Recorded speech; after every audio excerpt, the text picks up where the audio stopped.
हाँ तो मेरे प्यारे छात्रों, आज हम आप लोगों को निर्देशांक ज्यामिति का महत्वपूर्ण सूत्र बताने जा रहे हैं, जिसमें कि अभी आप लोग देख रहे हैं यहाँ बोर्ड पे लिखे हुए हैं दूरी सूत्र, जिसको क्या कहते हैं, डिस्टेंस फार्मूला।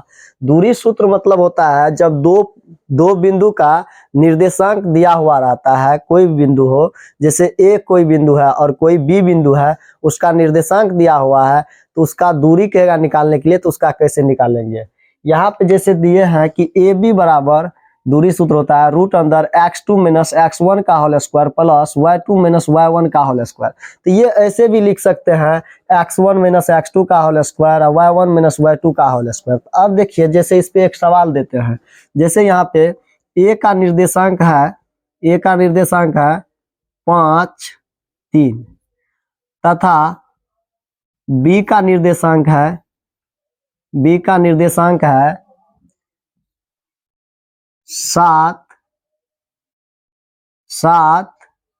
और 3। तो अब देखिए, ये जो निर्देशांक दिया हुआ है, तो अब इसका क्या करना है, दोनों बीच का दूरी निकालना है, ए और बी का बीच का दूरी निकालना है। तो इसको क्या करेंगे, ए बी बराबर दूरी सूत्र क्या होता है x2 माइनस x1 का whole square plus y2 minus y1 का होल स्क्वायर। अब देखिए x2 क्या होता है, y1 क्या होता है, x1 क्या होता है, x2 क्या होता है। यहाँ पे जो है a का निर्देशांक जो है ये, इसको कहेंगे x1, b का निर्देशांक जो है इसको कहेंगे x2, इसको कहेंगे y1, इसको कहेंगे y2। तो अब देखिए यहाँ पे जो निकालेंगे, तो अब x2 का मान कितना है 7, अब x1 का मान कितना है 5, 7 माइनस 5 का होल स्क्वायर प्लस y2 का मान कितना है 3 माइनस y1 का मान कितना है 3, इसका स्क्वायर। अब देखिए यहाँ पे क्या होगा, 7 में से 5 जाएगा तो क्या होगा 2 का स्क्वायर प्लस 3 में से 3 जाएगा 0 का स्क्वायर, तो क्या होगा 0 होगा। 2 का स्क्वायर क्या होगा 4 प्लस 0 बराबर क्या होगा रूट अंदर 4, यानी क्या होगा 2 इकाई। अब देखिए ये दूरी सूत्र जो हुआ, कहीं पे कोई दो बिंदु दे देगा तो उसका दूरी सूत्र कैसे निकालेंगे, ये हुआ, इस सूत्र से ये निकाल सकते हैं। इसके बाद जो है आपको दे देगा कि मूल बिंदु से किसी बिंदु का दूरी कैसे ज्ञात करना है। जैसे देखिए मूल बिंदु क्या होता है, अब देखिए जैसे कि कोई भी रेखा सीधा खींचा जाता है, तो ये जो खड़ा है इसको क्या कहते हैं, y अक्ष कहते हैं। क्या कहते हैं, y अक्ष। इसको लिखते हैं y और y डैश। इसी पे जो है जो रेखा सीधा गिरा हुआ रहता है या धरातल के समतल होता है, उसको कहते हैं x अक्ष। तो इसको लिखते हैं x और x डैश। ये जो बीच में रहता है इसको कहते हैं मूल बिंदु। क्या कहते हैं, मूल बिंदु।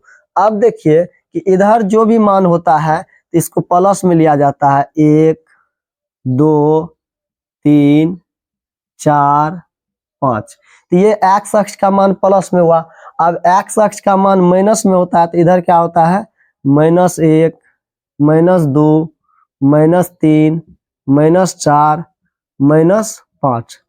अब देखिए इधर जो ऊपर लेंगे तो क्या लेंगे प्लस में, +1 2 3 4 5। नीचा जो होता है वो क्या होता है, माइनस में होता है, -1 -2 -3 -4 -5। तो अब देखिए ये जो लिए हैं ये मान बैठाए, उसके बाद क्या होता है, इसको 4 चतुर्थांश में, ये 4 भाग जो बट रहा है इसको क्या कहते हैं, चारों चतुर्थांश कहा जाता है। इसको कहते हैं प्रथम चतुर्थांश, इसको कहते हैं द्वितीय चतुर्थांश, इसको कहते हैं तृतीय चतुर्थांश और इसको कहते हैं चतुर्थ चतुर्थांश।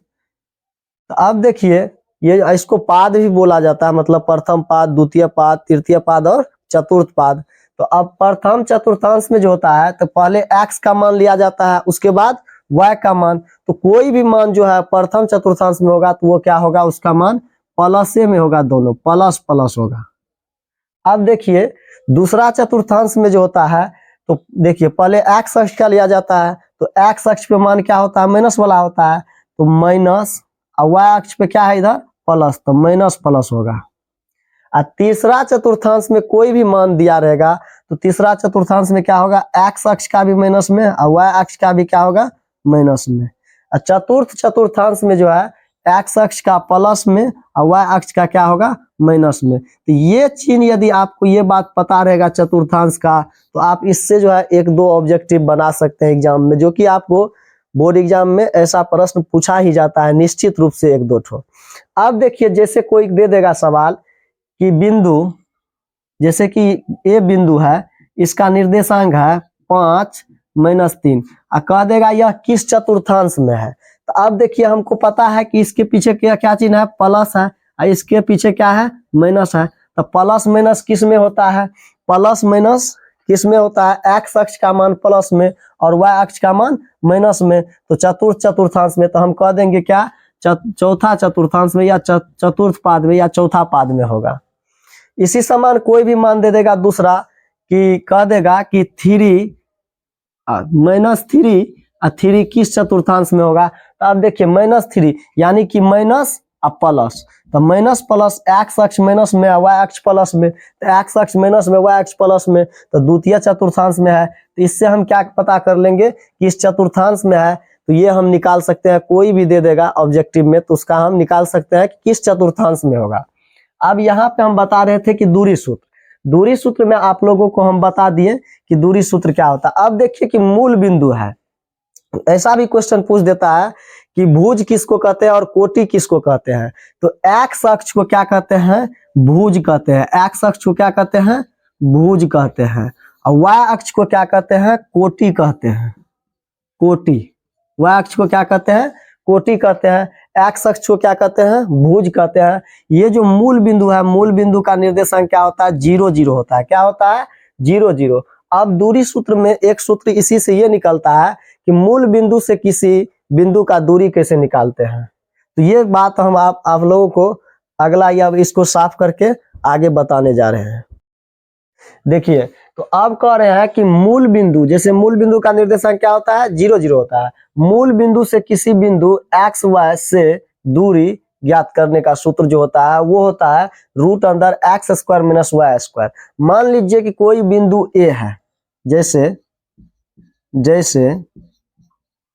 कोई बिंदु ए है जिसका निर्देशांक क्या है, 5 और 4 है, 5 - 4 है।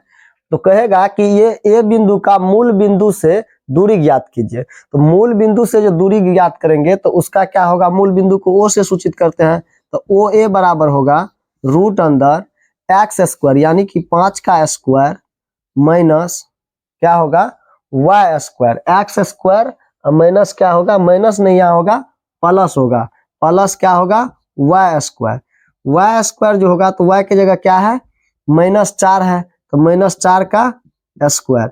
अब देखिए 5 का स्क्वायर क्या होगा, 25 और प्लस 4 का स्क्वायर क्या होगा, -4 का माइनस प्लस 4 चौका 16, तो 25 और 16 क्या होगा, दोनों को जोड़ेंगे 6 5 11 के 1 हासिल 1 2 1 3 1 4 रूट में 41। यही होगा मूल बिंदु से दूरी इस ए बिंदु का। तो अब देखिए आप लोगों को हम कि दूरी सूत्र मूल बिंदु से किसी बिंदु का जो दूरी सूत्र निकालते हैं तो वो कैसे निकालते हैं। देखिए ये सूत्र जो है आपको यही सूत्र से आया है, दूरीय सूत्र से। जैसे कि आपको दे देगा, यदि मान लीजिए कि ओ बिंदु का है जो निर्देशांक है, ओ बिंदु का निर्देशांक है 0 0, ठीक। उसके बाद जो है आपको ए बिंदु का निर्देशांक है, ए बिंदु का निर्देशांक है 5 और -4 है। तो अब देखिए दूरी सूत्र क्या होता है, ओ ए बराबर √(x2 - x1 का होल स्क्वायर और प्लस y2 - y1 का होल स्क्वायर। तो अब देखिए जब यहाँ पे x2 क्या है, x2 5 है और माइनस क्या है, x1 का मान 0 है, इसका स्क्वायर करेंगे और प्लस y2 का मान कितना है, -4 और -0 का होल स्क्वायर। तो बात वही जाएगा, क्या होगा, ये 0 है तो क्या होगा, 5 6 25 और प्लस -4 का स्क्वायर 16, तो 25 16 क्या होगा, रूट में 41। तो उसी सूत्र को क्या करता है, यहाँ 0 हो जाता है, तो 0 हो जाता है तो उसका कोई वैल्यू है ना है, इसी कारण इसी सूत्र को क्या लिख देता है, x1 का होल स्क्वायर या x का होल स्क्वायर प्लस y का होल स्क्वायर। तो इसी सूत्र से निकाल करके वो दिखा दिया जाता है या दर्शाते हैं, या उसी सूत्र का प्रयोग कर लेते हैं ताकि उससे आसान लगता है, इसी कारण वो सूत्र निकाल के दे देता है। हाँ, तो अब हम आप लोगों को अनुपात सूत्र बताने जा रहे हैं। जैसे कि ए बिंदु और बी बिंदु दिया हुआ है, ये दोनों बिंदु को क्या होता है कि m अनुपात n में बांटता है, और a का निर्देशांक दिया हुआ है x1 y1 और b का निर्देशांक है x2 y2। तो ये दोनों बीच में नहीं है, मतलब इसको m अनुपात n में बांट रहा है p बिंदु, तो कहेगा p बिंदु का निर्देशांक निकालिए। तो ये देखिए कि अंतः विभाजन हो रहा है, इसको क्या कहते हैं, अंतः विभाजन सूत्र। तो इसमें जो p का निर्देशांक निकालना होगा, तो p का निर्देशांक जो निकालते हैं तो क्या होगा, m into x2 plus n into x1 बटा m plus n comma m y2 plus n into y1 बटा m प्लस n।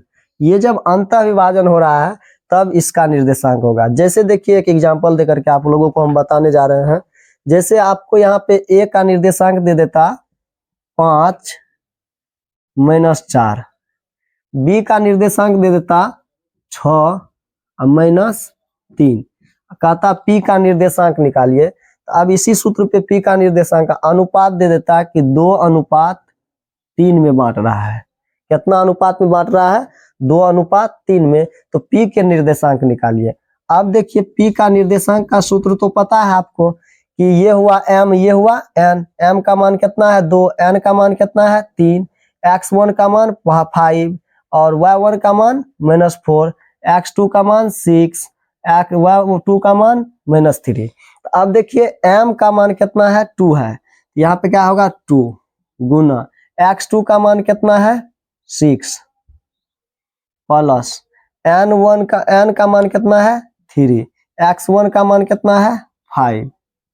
अब बटा क्या होगा 2 और प्लस 3 क्या होगा 2 प्लस 3 लिख देते हैं।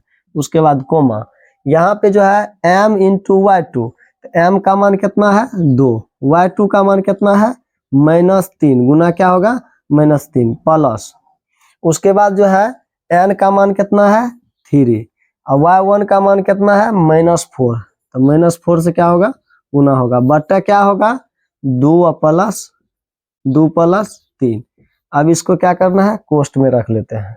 अब देखिए यहाँ पे जो होगा p का निर्देशांक, तो 6 दूना 12 और 5 तिया 15, तो 12 15 कितना होता है 12 15 हो गया 27, 12 15 27 बटा क्या होगा 7 5 3 2 5, ये क्या हो जाएगा माइनस में कितना होगा 3 दूना 6 और 4 तिया 12, तो 12 6 18 माइनस में 18 अब बटा क्या होगा 5। यही हो जाएगा क्या p बिंदु का निर्देशांक। अब हम आप लोगों को बाह्य विभाजन का सूत्र बताने जा रहे हैं।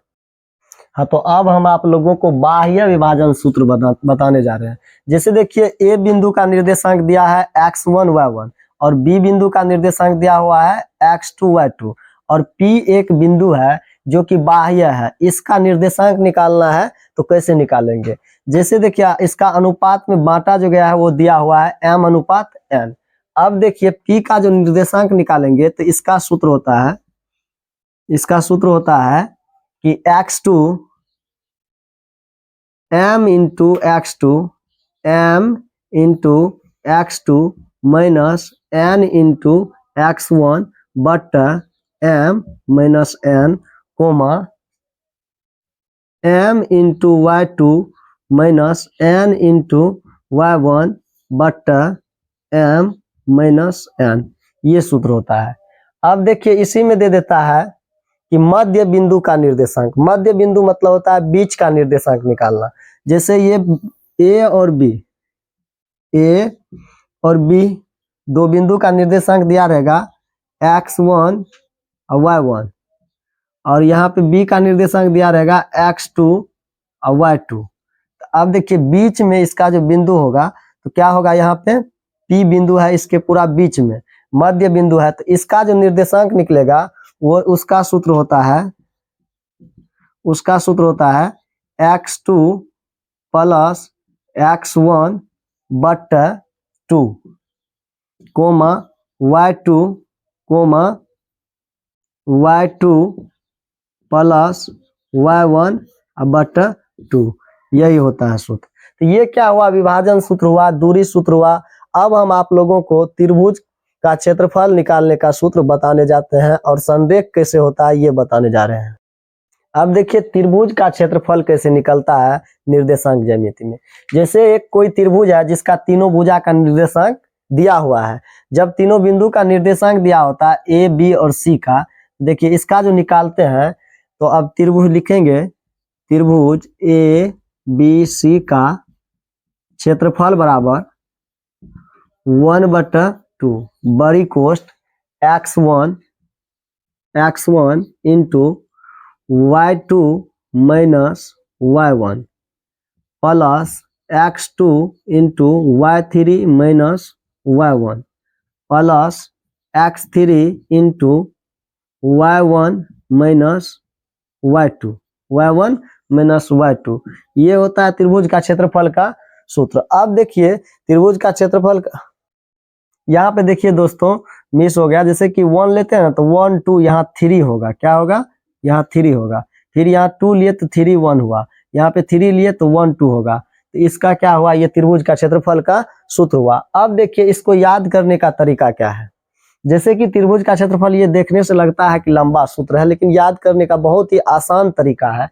देखिए जैसे कि कोई भी संख्या हम शुरू करते हैं तो कैसे लिखते हैं, 1 2 3, उसके बाद हम 2 से शुरू करेंगे तो 2 3 1, उसके बाद हम 3 से शुरू करेंगे तो 3 के बाद क्या होगा, फिर 1 2 होगा, 1 2 3 ठो संख्या लिखना है। तो ये क्या हुआ याद करने का तरीका, या तो इसको ऐसे याद कीजिए 123 231 312, ऐसे भी याद कर सकते हैं, या नहीं तो मान के चलिए डायरेक्ट ऐसे याद रख सकते हैं, x1 लिए तो 1 के बाद क्या होगा y2 माइनस y3, फिर क्या कहते हैं x2 लिए तो x2 के बाद क्या होगा 3, तो 2 के बाद 3 1, फिर 3 लिए तो क्या होगा 1 2, तो ये क्या हुआ त्रिभुज का क्षेत्रफल का सूत्र हुआ। अब देखिए कि इसी में होता है 3 बिंदु संरेख कैसे होता है।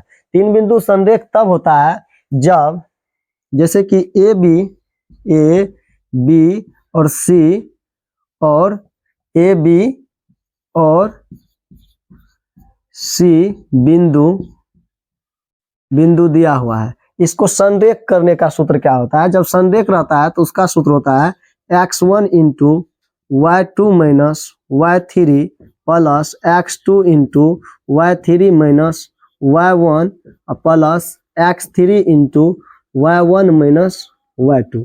यदि इसके बराबर मतलब 0 हो जाएगा तो ये क्या होगा, संरेख होगा। क्या होगा, वो तीनों बिंदु संरेख होगा। अब मान के चलिए कोई चतुर्भुज का क्षेत्रफल दे देता है आपको निकालने के लिए। मान लीजिए ये क्या हुआ, एक चतुर्भुज है, क्या है, एक चतुर्भुज है। अब चतुर्भुज में क्या करेगा, चारों बिंदु का निर्देशांक दे देगा, चारों बिंदु का क्या करेगा, निर्देशांक दे देगा। तो आपको क्या करना है, ये यहाँ से यहाँ एक विकर्ण खींच देंगे या यहीं से यहीं एक विकर्ण खींच देंगे, विकर्ण का लंबाई दूरी सूत्र से निकाल लेंगे और उससे क्या करेंगे, 2 त्रिभुज निकल जाएगा, दोनों त्रिभुज का क्षेत्रफल निकाल के जोड़ देंगे। अब क्या होता है, आपको अक्सर दे देता है केंद्र का निर्देशांक निकालने के लिए, कोई त्रिभुज में दे देगा केंद्र का निर्देशांक। देखिए केंद्र का निर्देशांक कैसे निकलता है, केंद्र का निर्देशांक निकलता है जैसे केंद्र में यहाँ है बिंदु सी, इसका निर्देशांक जो निकालना होता है तो आप क्या करेंगे, x1 plus x2 plus x3 बटे क्या होगा 3 कोमा y1 प्लस क्या होगा y1 plus y2 plus y3 बटे क्या होगा 3। ये क्या होगा, सी बिंदु का निर्देशांक होगा, यानी कि केंद्र का निर्देशांक होगा। इसी समान आपको कोई भी चतुर्भुज दे दे, जैसे कि सम चतुर्भुज का ही दे दे या आयत का ही दे दे, तो उसका है क्या करेंगे, 2 त्रिभुज में बांट करके भी निकाल सकते हैं। या मान के चलिए जैसे कि आयत दे देगा, तो आयत जो देगा तो क्या होता है, आयत का क्या होता है, लंबाई गुना चौड़ाई होता है। तो दूरी सूत्र से क्या करेंगे, लंबाई निकाल लेंगे और चौड़ाई निकाल लेंगे दूरी सूत्र से, और उसको लंबाई गुना चौड़ाई से भी निकाल सकते हैं, या नहीं तो दो त्रिभुज में बांट करके दोनों त्रिभुज का क्षेत्रफल को जोड़ देंगे, तो जैसा होगा वैसे निकाल सकते हैं। तो इससे आगे जो है अब हम नेक्स्ट वीडियो में पढ़ाएंगे। तो इसके लिए आप लोगों जो है मेरे चैनल को सब्सक्राइब करें और ये वीडियो को क्या करें, लाइक करें, शेयर करें। जय हिंद दोस्तों।